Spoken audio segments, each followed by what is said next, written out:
जय श्री राम दोस्तों। सबसे पहले तो आप इस आर्टिकल को देखिए। 1528 में मीर बाकी, जो कि बाबर का सेनापति हुआ करता था, उसने अयोध्या में सबसे पहले बाबरी मस्जिद की नींव रखी थी। ये मस्जिद ठीक उसी जगह पर बनाया गया था जहाँ पर श्री राम जी का जन्म हुआ था, और इस मस्जिद को बनाने के लिए वहाँ मौजूद मंदिरों को तोड़ दिया गया। लेकिन उन लोगों को ये नहीं पता था कि वो सिर्फ मंदिर तोड़ सकते हैं, लोगों के मन में बसे हुए श्री राम को नहीं निकाल सकते। और इसी आस में इतनी लंबी लड़ाई के बाद भी लोगों के मन से श्री राम जी का मंदिर बनने की आस नहीं टूटने दी। और अब करीब 500 सालों के इंतजार के बाद सनातन की जीत हुई। और अब करीब 500 सालों के बाद 2019 में सनातन की जीत हुई। और अब 22 जनवरी 2024 को श्री राम लला टेंट से निकलकर फिर से एक बार मंदिर में विराजमान होने जा रहे हैं। पॉसिबल है कि जिस समय आप ये वीडियो देख रहे होंगे उस समय मंदिर में प्राण प्रतिष्ठा समारोह पूरा हो चुका होगा। हिंदू होने के नाते हम सभी को ये बात पता होनी चाहिए कि करीबन 500 साल लंबी लड़ाई को हमने किस प्रकार जीता, और हम सबका ये जानना बहुत जरूरी है कि इतनी लंबी लड़ाई के बीच हम लोगों ने हार क्यों नहीं मानी और किन किन परेशानियों का सामना हमारे हिंदू वासियों को करना पड़ा। तो वीडियो को अंत तक जरूर देखें तथा अपने दोस्तों और रिश्तेदारों में इस वीडियो को जरूर शेयर करें और मेरे चैनल को सब्सक्राइब करना ना भूलें। तो दोस्तों, साल 1526 में मुगल साम्राज्य के शुरू होने के सिर्फ 2 साल बाद ही 1528 में बाबर के कहने पर उसके सेनापति मीर बाकी ने राम मंदिर को तोड़वा दिया और उसकी जगह पर एक मस्जिद बनवा दी, जिसका नाम बाबर के सम्मान में बाबरी मस्जिद रखा गया। मुगल काल में सिर्फ राम मंदिर ही नहीं बल्कि हजारों मंदिर तोड़े गए थे, जिनके सबूत हमको आज भी देश के कोने कोने में देखने को मिल जाते हैं। पर तब बाबर ने विरोध की हर आवाज दबा दी और हिंदुओं को उनके ही देश में उनके भगवान से दूर रखा गया। पर इस कहानी में ट्विस्ट उस समय आया जब 1813 में फैजाबाद के ब्रिटिश ऑफिसर ने एक रिपोर्ट तैयार की, जिसमें उन्होंने मस्जिद के अंदर 2 मंदिर जैसी कलाकृति मिलने का जिक्र किया था। और इस रिपोर्ट के सामने आने के बाद ही पहली बार हिंदू संगठनों ने दावा किया कि बाबर ने साल 1528 में मंदिर तोड़कर वहां पर मस्जिद बनवाई थी। इस तरह के दावे सामने आने के बाद हिंदू और मुसलमानों के बीच में नफरत भड़क उठी और 1553 में अयोध्या के नवाब वाजिद अली शाह के सामने पहली बार सांप्रदायिक दंगे भड़क उठे। फिर भी हिंदू और मुस्लिम एक ही जगह पूजा और नमाज किया करते थे। अब आप सोच रहे होंगे पूजा और नमाज एक ही जगह पर कैसे, तो मैं आपको बताती हूँ। 1717 यानी मस्जिद के करीबन 190 साल के बाद जयपुर के राजा जय सिंह द्वितीय वो पहले शख्स थे जिन्होंने मस्जिद और उसके आसपास की जमीन को हासिल करने की कोशिश की थी, जिससे कि फिर से वहां पर राम मंदिर बन पाए। लेकिन लाख कोशिशों के बाद भी राजा जय सिंह द्वितीय को कोई कामयाबी नहीं मिलती, जिसके बाद वो मस्जिद के पास एक चबूतरा बनवाते हैं और उसका नाम राम चबूतरा रखते हैं, ताकि प्रभु श्री राम की आस्था रखने वाले लोग वहां पूजा कर सकें। जब 1855 में हिंदुओं को अंदर जाने पर रोक लगाई गई, तब हिंदू इसी चबूतरे पर पूजा किया करते थे और ये चबूतरा मस्जिद से महज 150 फीट दूरी पर बनाया गया था। 1859 में ब्रिटिश सरकार ने इस विवादित जगह को तार से डिवाइड कर दिया, जिससे कि हिंदू और मुस्लिम शांति से अपनी पूजा और नमाज कर सके। फिर 1885 में राम जन्मभूमि की ये लड़ाई अदालत पहुंची, जहां निर्मोही अखाड़े के महंत रघुवर दास ने फैजाबाद के कोर्ट में मस्जिद के बाहर राम चबूतरे पर बने अस्थायी मंदिर को पक्का बनाने और छत डालने की मांग की, जिस पर जज ने ये फैसला सुनाया कि वहाँ हिंदू पूजा पाठ तो कर सकते हैं, लेकिन वहाँ पर वो पक्की छत नहीं डाल सकते। फिर इसके कुछ दशक बाद 1934 में एक बार फिर से दंगे होते हैं, जिसमें बाबरी मस्जिद का कुछ हिस्सा टूट जाता है और ये घटना होने के बाद यहाँ पर नमाज होना बंद हो जाती है। और दोस्तों, इस बात पर ध्यान दीजिए कि ये वो समय था जब यहाँ पर अंग्रेजों का राज था। लेकिन इसके बावजूद भी देश की जनता बाबरी मस्जिद बनने के 400 सालों के बाद भी अपने प्रभु की जन्मस्थली को पाना चाहती थी, और इस लड़ाई में वो 400 सालों से लड़ रहे थे। उस समय ना तो हमारी खुद की सरकार थी और ना ही मीडिया को इतनी आजादी थी कि वो इन मुद्दों को देश भर के नागरिकों के सामने ला सके। और तो और देश को चलाने वाली इस कांग्रेस ने भी इन मुद्दों से किनारा कर लिया था। अगर कोई चिंतित था तो वो थे हमारे देश की जनता, जो अपनी जान की बाजी लगाकर भी श्री राम की जन्मभूमि को पाना चाहती थी। इसी तरह से समय बीतता जाता है और 1947 आता है, जब देश आजाद हुआ था। आजादी के साथ ही लोगों की ये उम्मीदें भी बढ़ गई थी कि अब तो राम मंदिर बनकर ही रहेगा। लेकिन उस समय की सिचुएशन तो कुछ और ही कह रही थी। कांग्रेस का कोई बड़ा नेता इस मुद्दे पर बात ही नहीं करना चाहता था, और ये पॉलिटिकल सपोर्ट ना मिलने के बाद ही शुरू होता है असली विवाद। 30 दिसंबर 1949 की सुबह अचानक से चारों तरफ ये बात फैल जाती है कि विवादित ढांचे के अंदर भगवान राम की मूर्तियां पाई गई हैं, और हिंदू पक्ष ये दावा करते थे कि बीती रात वहाँ पर राम प्रकट हुए हैं, जबकि मुस्लिम पक्ष ये आरोप लगाता है कि किसी ने रात में चुपके से वहाँ पर मूर्तियां रख दी हैं। और जैसे ही इस बात की खबर चारों तरफ फैलने लगती है, दोनों पक्ष के लोग हर जगह इकट्ठा हो जाते हैं और विवाद को बढ़ता हुआ देखकर उस समय के पीएम जवाहरलाल नेहरू जिला मजिस्ट्रेट के नायर को एक चिट्ठी लिखते हैं, और वो लिखते हैं कि उन मूर्तियों को वहां से हटाया जाए और स्थिति को शांत किया जाए।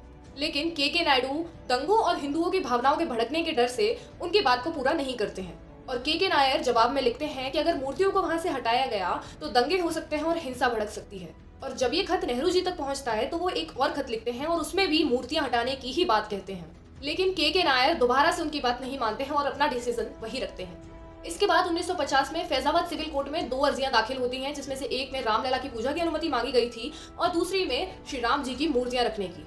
हालांकि इसके 9 साल के बाद भी तीसरी अर्जी इसमें दाखिल होती है, जिसमें कि निर्मोही अखाड़ा ने विवादित स्थल पर अपना मालिकाना हक जताया था। लेकिन फिर इस अर्जी के 2 साल के बाद यानी कि 1961 में सुन्नी वक्फ बोर्ड ने भी अर्जी लगाई और मस्जिद और उसके आसपास की जमीन पर अपना हक जताया।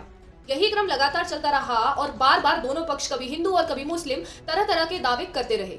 लेकिन इसके बाद 1980 में जब बीजेपी का गठन हुआ, तो इसके बाद पार्टी ने खुलकर राम मंदिर के आंदोलन का मोर्चा संभाला। वहीं दूसरी तरफ राष्ट्रीय स्वयंसेवक संघ और विश्व हिंदू परिषद ने भी राम मंदिर की लड़ाई को तेज कर दिया था। राम जन्मभूमि को आजाद करवाने और उस पर लगा ताला खुलवाने के लिए 24 सितंबर 1984 को बिहार के सीतामढ़ी से राम जानकी यात्रा शुरू हुई, जिसमें हजारों लोग इस यात्रा के साथ जुड़े। 7 अक्टूबर 1984 को ये यात्रा अयोध्या पहुंची, जहां सरयू नदी के तट पर लाखों लोग इकट्ठा हुए। वहां अयोध्या में भव्य राम मंदिर का संकल्प लिया गया और फिर यात्रा लखनऊ होते हुए दिल्ली के लिए निकल गई। एक्चुअली इस यात्रा में 31 अक्टूबर 1984 को दिल्ली के विज्ञान भवन में संतों को इकट्ठा होना था और यहीं इस यात्रा का समापन भी होना था। लेकिन उसी सुबह प्राइम मिनिस्टर इंदिरा गांधी की हत्या हो गई और रथ यात्रा को बीच में ही खत्म करना पड़ा। इसके बाद आता है 1985 का साल, जिसमें राम मंदिर विवाद को एक नई दिशा मिलती है। एक्चुअली हुआ ये था कि एक मुस्लिम महिला ने अपने पति से तलाक लिया था और वो गुजारा भत्ता के लिए कोर्ट में गई, जिसमें कि कोर्ट ने उसी के हक में फैसला सुनाया और इसी बात से मुस्लिम कम्युनिटी बहुत ज्यादा नाराज हो जाती है। और दोस्तों, इस कम्युनिटी के लोगों की नाराजगी दूर करने के लिए उस समय के पीएम राजीव गांधी संसद में कानून बनाकर सुप्रीम कोर्ट के फैसले को ही पलट देते हैं। लेकिन असल में 1989 के इलेक्शंस के लिए राजीव गांधी ने ऐसा किया था, जिससे कि मुस्लिम कम्युनिटी खुश हो जाए और वो उनको वोट दे। पर लोग राजीव गांधी पर उनके इस कदम से मुस्लिमों को खुश करने का और हिंदुओं को नाराज करने का आरोप लगाते हैं, जिसके बाद इस डैमेज को ठीक करने के लिए राजीव गांधी एक और भूल कर देते हैं, जिससे कि वो हिंदुओं के वोट भी पा सके। और वो भूल थी, उन्होंने 1986 में 37 साल के बाद विवादित स्थल का ताला खुलवा दिया, जिसके बाद वहाँ पर पूजा अर्चना होना दोबारा से शुरू हो गई। अब देखिए, फिर से यहाँ पर मुस्लिम कम्युनिटी नाराज हो जाती है और 6 फरवरी 1986 को मस्जिद एक्शन कमेटी का गठन किया जाता है। अब आता है 1990 का साल, जिसमें 25 सितंबर को लाल कृष्ण आडवाणी राम मंदिर के इस आंदोलन को बीजेपी का आंदोलन बताते हुए सोमनाथ से अयोध्या के लिए 10,000 किलोमीटर की रथ यात्रा निकालते हैं और इस रथ यात्रा के दौरान बिहार में आडवाणी जी का रथ रोकते हुए उन्हें गिरफ्तार कर लिया जाता है और रथ यात्रा पर यहीं पर रोक लगा दी जाती है।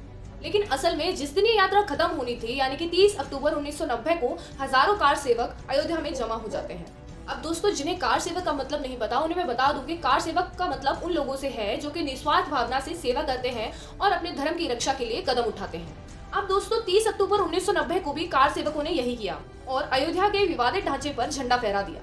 हालांकि पुलिस कार सेवकों को रोकने की बहुत कोशिश करती है, इवन कर्फ्यू भी लगा दिया जाता है। लेकिन जब इस सब से कोई भी फायदा नहीं होता, तो भीड़ पर काबू करने के लिए उस समय के यूपी के सीएम मुलायम सिंह यादव ने कार सेवकों पर गोली चलाने का आदेश दे दिया, जिससे कि वहां पर मौजूद बहुत सारे कार सेवकों की मौत हो जाती है। इसके बाद आता है 6 दिसंबर 1992, जब भारत के प्राइम मिनिस्टर पीवी नरसिम्हा थे और यूपी के सीएम कल्याण सिंह थे। इस दिन 2 लाख कार सेवक विवादित ढांचे के पास इकट्ठा हो जाते हैं और दावा किया जाता है कि कार सेवकों के अयोध्या पहुंचने से पहले ही कल्याण सिंह ने कोर्ट को ये भरोसा दिला दिया था कि विवादित ढांचे को वो कुछ भी नहीं होने देंगे। साथ ही ये भी खबर मिलती है कि कल्याण सिंह ने पुलिस को आदेश दिया था कि चाहे कुछ भी हो जाए, वो भीड़ पर गोली नहीं चलाएंगे। वहीं दूसरी तरफ हजारों कार सेवक 6 दिसंबर 1992 की सुबह विवादित ढांचे के पास खड़े थे। वो दोपहर तक ढांचे के ऊपर चढ़ जाते हैं और दोपहर को 1:55 तक मस्जिद के एक गुंबद को गिरा देते हैं और फिर 1.5 घंटे बाद करीबन 3:30 तक दूसरे गुंबद को भी गिरा देते हैं और फिर शाम के करीबन 5 बजे तक वो तीनों गुंबदों को गिरा देते हैं, जिससे पूरे यूपी में हाहाकार मच जाता है और स्थिति को काबू में करने के लिए यूपी में राष्ट्रपति शासन लग जाता है। ढांचा गिरने के कुछ घंटों बाद ही यूपी के सीएम अपने पद से इस्तीफा दे देते हैं और उस टाइम उनको देखकर ऐसा लग रहा था कि जैसे कि उन्हें उस बात का कोई मलाल ही नहीं है और इस बात को उन्होंने खुद स्वीकार भी किया था। जब 2019 में सुप्रीम कोर्ट ने राम मंदिर पर फैसला सुनाया, तो एक इंटरव्यू के दौरान उन्होंने ये कहा कि ना ही मुझे मस्जिद गिरने का उस समय मलाल था और ना ही आज है, बल्कि मुझे तो राम मंदिर बनने की बहुत ज्यादा खुशी है और अब मैं चैन से मर पाऊंगा। खैर, 1992 की इस घटना के बाद अलग अलग जगह पर कई बार दंगे हुए और बहुत सारे लोगों की जान भी गई, लेकिन उसके बावजूद भी कोर्ट में शांति बनी रही। लेकिन जब 90 के दशक में बीजेपी की सरकार बनी, तो राम मंदिर की लड़ाई में तेजी आ गई।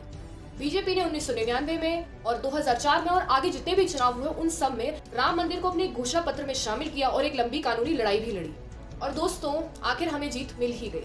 19 नवंबर 2019 को सुप्रीम कोर्ट एक ट्रस्ट बनाती है और विवादित स्थल पर मंदिर बनाने की अनुमति दे देती है और साथ ही मस्जिद के लिए भी एक वैकल्पिक जमीन देने का आदेश देती है। जिसके बाद 5 फरवरी 2020 को एक ट्रस्ट का गठन किया जाता है और उसके बाद राम मंदिर बनना शुरू हो जाता है।